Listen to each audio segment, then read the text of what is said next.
अब याद रखिए, हर चीज का आप ये मत सोचिए कि भक्त और संत को भी नहीं मिलता, सबको मिलता है। जो आज आप कर रहे हैं वो आज का परिणाम क्रियमाण कर्म बन गए। ध्यान रखिएगा, 3 प्रकार के कर्म होते हैं, प्रारब्ध, संचित और क्रियमाण। प्रारब्ध कौन सा है? प्रारब्ध वो है जो आपने अनंत जन्मों से किए हैं पाप पुण्य, वही आपको आज फल के रूप में आज में मिल रहे हैं, कल में मिल रहे हैं, 1 घंटे बाद मिलेंगे। जितना हर पल में आपको जो चीजें मिल रही हैं, आपको सुख मिल रहा है, अभी 1 मिनट बाद किसी पड़ोसी से आपको दुख भी मिल सकता है, वो भी प्रारब्ध है। हर एक श्वास श्वास का प्रभु ने गिन गिन के प्रारब्ध आपका जीवन बनाया है और अनंत जीवन है ऐसे।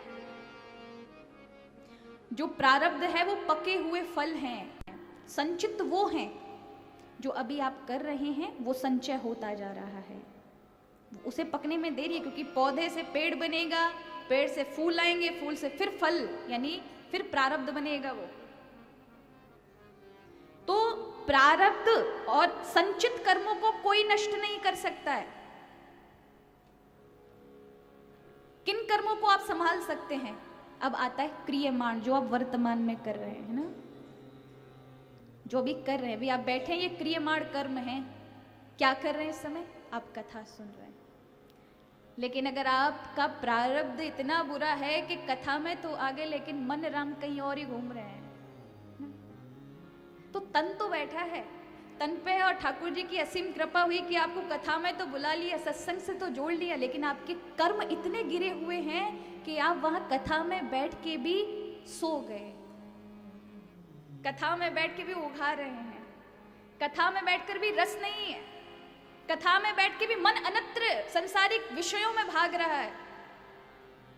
तो वो कहते हैं ना कि भगवान नाटक वाटक नहीं देखते महाराज। ये नहीं होता है कि भैया सामने वाला, हम तो अगर माला लेके बैठ जाए तो लोग सामने वाले तो समझेंगे बड़ा भजनानंदी है, लेकिन भगवान अंदर जानते हैं, मन के अंदर तो वही मनमोहन बैठे हैं।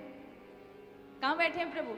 संसार को धोखा दे सकते ना। अगर मैं आंखें बंद करके और योग साधना आदि, लोगों को दिखने में बड़ा अच्छा लगेगा, बताओ दीदी कितनी भजनानंदी है, 24 घंटे नेत्र बन के भगवान का भजन, लेकिन अंदर क्या चल रहा है वो कौन जानता है? हरि जानते। उनसे कपट, उनसे चोरी नहीं चल सकती, प्रभु से नहीं चल सकता।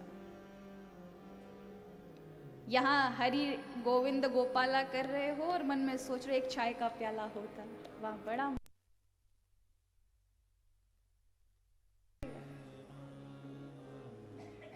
इसलिए नानुशोचन्ति पंडितः, जो वर्तमान में अपने कर्मों को संभाल लेता है उसका भविष्य नहीं बिगड़ता।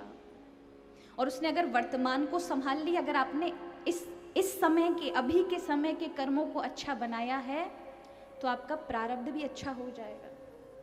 आपको पता है एक ऐसी श्रेणी होती है भक्ति में कि जिसमें अनंत जन्मों के जो प्रारब्ध हैं, जो भोग के लिए आपको दूसरा जन्म लेना पड़ेगा, अनेक कष्ट भोगने पड़ेंगे, न जाने कितने कितने कष्ट लिखे हैं, वो सब समूल नष्ट हो जाते हैं।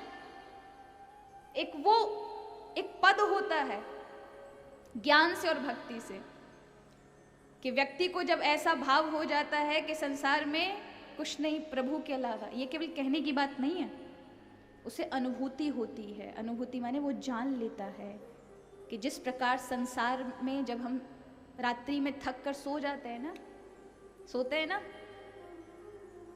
सोते हैं तो जो सृष्टि वहां बनती है, कितना टाइम लगता है, कितने वर्ष लगे होंगे?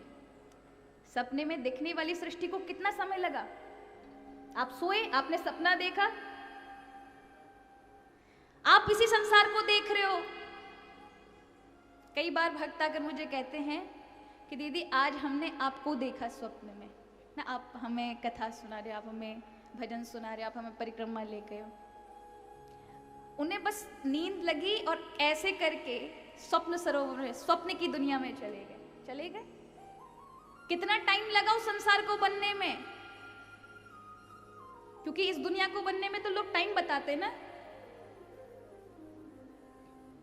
कोई कहता था पूर्व में जब साइंटिस्टों ने खोज नहीं की थी, उतने ही पर्याप्त हमारे पास साधन थे तो कुछ लोग जो पाश्चात्य लोग थे उन्होंने कहा संसार को बने हुए कुछ 3-4 हजार वर्ष हुए होंगे। उसके बाद थोड़ा जब देखा वेदों में तो महाराज अरबों खरबों से भी ऊपर लंबी आयु ब्रह्मा जी की है। तब उन्होंने जाकर अंतरिक्ष की खोज की। अंतरिक्ष तो अरबों वर्षों से भी ऊपर है, उससे भी पुराना है। और खोज की, इससे भी अत्यधिक और अनेक अनेक अंतरिक्ष हैं, वो तो उससे भी ज्यादा पुराने हैं। तो इसकी कोई आयु नहीं है। लेकिन जो स्वप्न में आप दुनिया बना लेते हैं वो तो एक क्षण में बनती है और एक क्षण में ही बिगड़ जाती है। आप जब स्वप्न में होते हो तो क्या ये अभी आप बैठे हैं, इस दुनिया का भान होता है क्या? सब भूल जाते हो, माता पिता भाई बहन व्यापार आदि सब छूट जाता है, सब झंझट छूट जाते हैं। तो वो हकीकत है, उसी को तुम हकीकत समझते हो जो स्वप्न में चल रहा होता है। जागने के बाद स्वप्न तुम्हें नाटक लगता है, अब ये जगत सच्चा लग रहा होता है। ऐसा ही है ना? पर किसको सच मानोगे?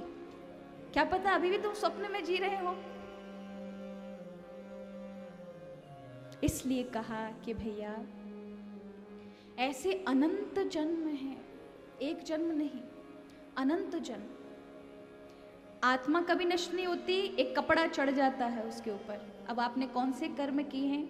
अच्छे कर्म के तो मनुष्य बन गए, बुरे कर्म के तो कीट पतंग मक्खी मच्छर ये सभी बनते जा रहे हो। एक ही योनि थोड़ी ना है।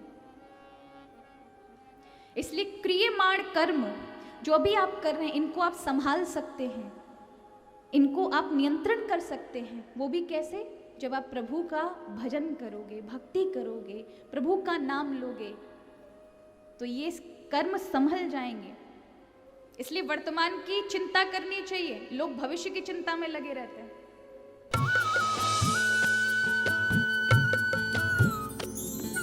सर्वधर्म संगम, धर्म के सच्चे प्रहरी।